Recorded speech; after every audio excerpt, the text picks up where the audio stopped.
binabati ko po kayo sapagkat dumating na po kayo sa piling pagkakataon. Matagal po yung paghahanda, matagal po yung panalangin po na sinusod ninyo. Pero sa biyaya po ng Panginoon ay nandiyan na po. At asaan niyo po sa aming mga church members po ninyo yung po aming suporta, yung po aming patuloy po na panalangin. At nais po namin nga ipapati sa inyo na mahal po namin kayo. At ako po sa ngalan po ng mga kabataan ay nais po namin na ipapatid yung pong aming puso pagbati po sa inyo natin sa congratulations po. At mapalagi po kayong dalawang taon. Pastor L.A., sa wakas, dumating na po yung araw na pinakahihintay nyo. At ito na nga po yung araw na yun. Pastor, makakasama nyo na po yung taong pinag-pray nyo na magiging katuwang nyo sa mga gawain ng ating Panginoon. Patuloy po namin kayong isasama ni Ate Zaira sa aming mga panalangin upang hanggang sa huli ay mas maging matatag ang inyong pagsasamahan. Muli binabati po namin kayo at mahal na mahal po namin kayo.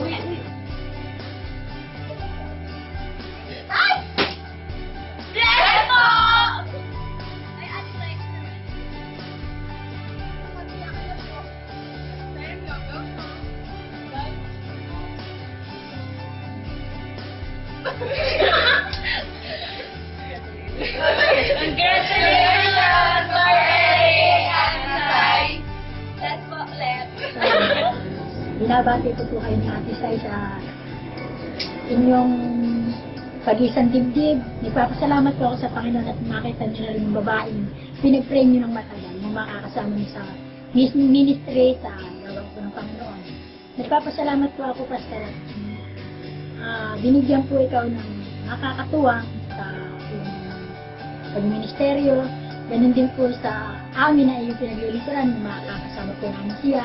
Kami po maligayang maligaya. Nagpapasalamat po kami sa Panginoon at ito ay magiging malaki na rin po siguro magiging ama ng mga anak. Paano ba yun?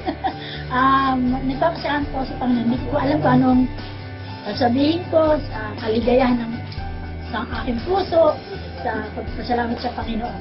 Kaya ako nagpapasalamat ako sa Panginoon. Pastor L.A., unang po sa lahat ay nagpapasalamat po ako sa Panginoon dahil kayo po ang naging pastor namin. At masaya po kami sa pagpapakasal ngayon. At panalangin ko po na lalo kayong pagpalain sa buhay niyo. Pastor, nagpapasalamat po kami sa nangyaring ito sa buhay niyo sapagkat kaisa po kami sa panalangin ninyo, sa isang dibdib nyo ng Ate Sai. At sana po ay ito po yung simula ng magandang bunga ng inyong ministry na kayo meron ng katulong, meron ng magpapaalala sapagkat maraming mga panahon na marami kayong nalilimutan, pero ngayon may kasama na kayong magpapaalala sa inyo. Alam ko namin na sa buhay ng isang pag-aasawa ay dumarating talaga yung isa pang responsibilidad na talagang ibubuhos niyo po yung inyong oras, panahon, hindi lamang sa inyong pamilya, kundi higit sa lahat. Ngayong may pamilya na kayo, sana po ang ministry ay lalo pang magkaroon ng magandang bunga, maglayunin para sa inyo. Sapagkat kayo po maladagdagan ng karanasan bilang isang ama o kaya magiging ama ay magpatuloy na ang inyong pangangaral, hindi lamang sa mga kabataan, gayon na rin po sa mga magulang ay mararanasan na rin po kung paano maging magulang. So welcome po sa club ng mga kalalakihan. So matadagdag po kayo sa bilang ng mga kalalakihan. At kalalakihan po sa atin 2. Ngayon po ay 4 o pang-5 na po kayo. So welcome po. Maraming salamat po. Congrats po, Pastor. Sana po'y makasama po sa Boracay. Thank you. Best wishes and congratulations, Pastor L.A. and Ate Zaira.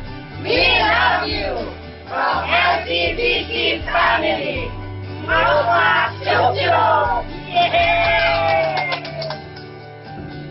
Ate Sarah and Pastor L.A. Happy birthday. Medyo lang, masaya kami para sa inyo kasi at last ngayon, kakasal na kayo. And then, sobrang happy namin kasi naging blessing kayo personally sa akin. Lalo na si Ate Zay. Masaya ako para kay Ate Zay, naging friend ko rin naman siya. Sobrang mag-inis ko yung tao na yan kasi yung ngiti niyan, yung buhok niyan, yung Madonna shoes niyan, yung long dress niyan, yung long gown niyan. Sobrang mamimiss ko yan. Every time na nangungulit yan, sobrang mamimiss ko. At the same time, masaya ako kasi si Pastor L.A. yung mapapangasawa na. And sobrang pagpapala para sa akin yung dalawa niya. And patuloy lang kayo sa gawain ng Panginoon. Sobrang masaya kami para sa inyo. And best wishes para sa inyo. And pag-pray namin yung magiging family.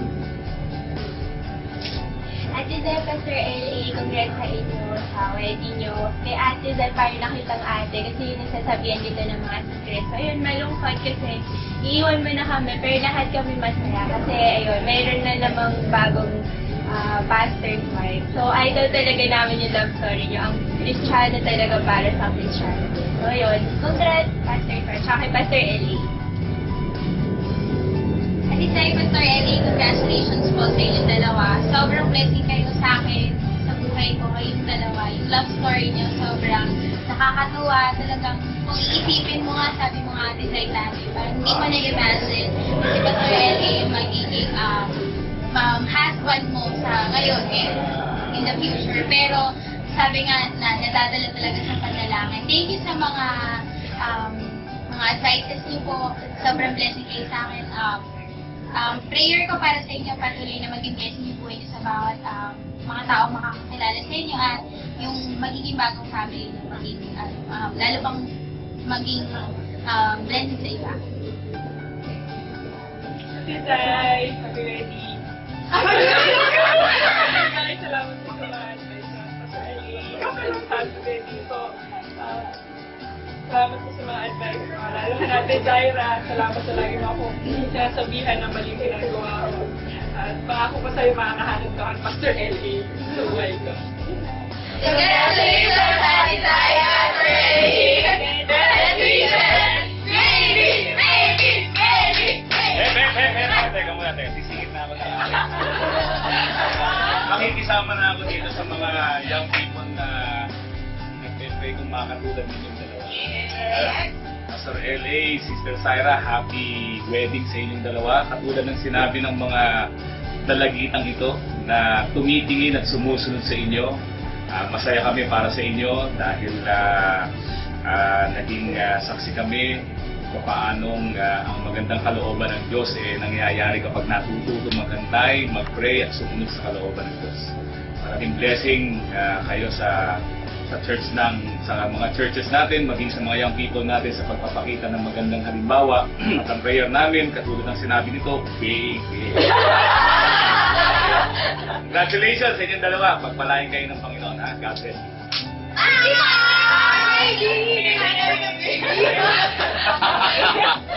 Pastor L.A., Zaira, purihin ng Diyos sapagkat sinapit ninyo ang takdang panahon ng pagpapasya sa isang panibagong buhay. At talagang sa bawat nilikha ng Diyos, dapat humantong sa ganito. At upang sa ganoon ay maipagpatuloy ng Panginoon ang kalooban niya sa inyong dalawa. At higit sa lahat, ang pinakamahalaga sa buhay ng tao ay tayo natin ang ating tahanan sa may pagkatakot sa Diyos. Yun pa ang pinakamahalaga. At bukod yan, yung maluwalhati natin ng Panginoon sa ating buhay hanggang sa katapusan. At sa inyong pagsasama ni Zaira, tunay na ito'y napakagaling ginawa ninyo. At upang sa ganoon ay ano pang maging maayos ang maligaya ang buhay ninyong dalawa. Hindi lamang nag-iisa, kundi kayong dalawa ay magsasama na walang hirap, kundi patuloy na ginawa. At purihin ng Panginoon. At isa lamang ang aking masasabi. Kaya natin ay ang maging pundasyon ng lahat na ito ay pag-ibig mo sa isa't isa. At higit sa lahat ang pag-ibig sa Diyos at sa paglilingkod sa Panginoon. At magpatuloy kayo, mahabang panglakbayin.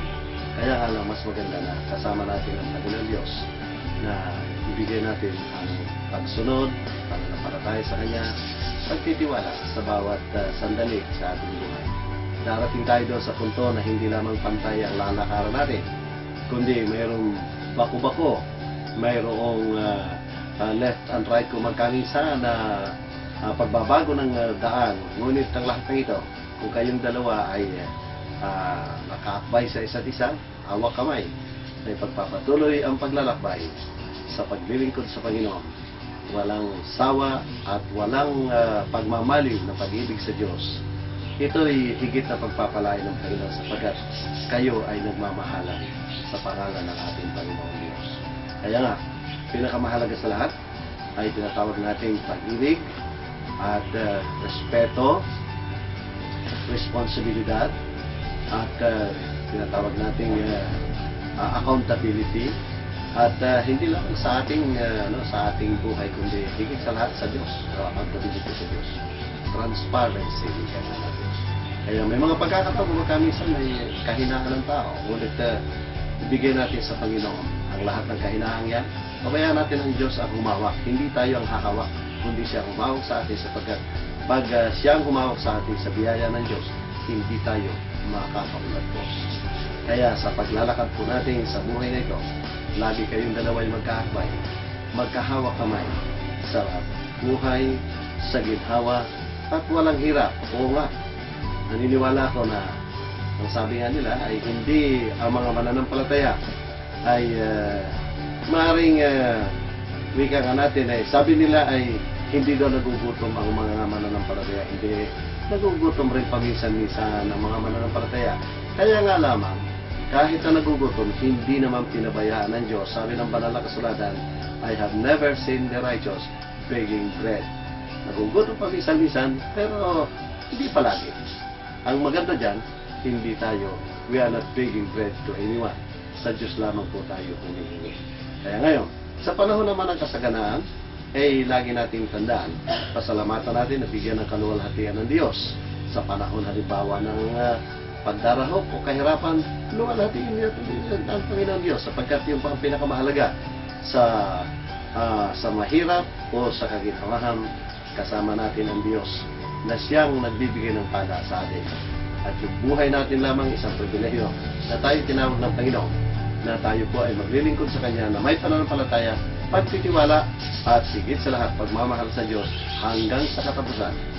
Sabi nga ng banal na kasulatan, for me to live is Christ, and to die is gain. For it is given in the behalf of Christ, not only to believe on His name, but also to suffer for His name. Kapatid, Cyrus, pagpalain kayo ng Diyos sa bagong hakbang ninyo sa buhay na ito. God bless you. And we will continue to pray for you, and let's work for the glory of God alone, winning souls for His glory.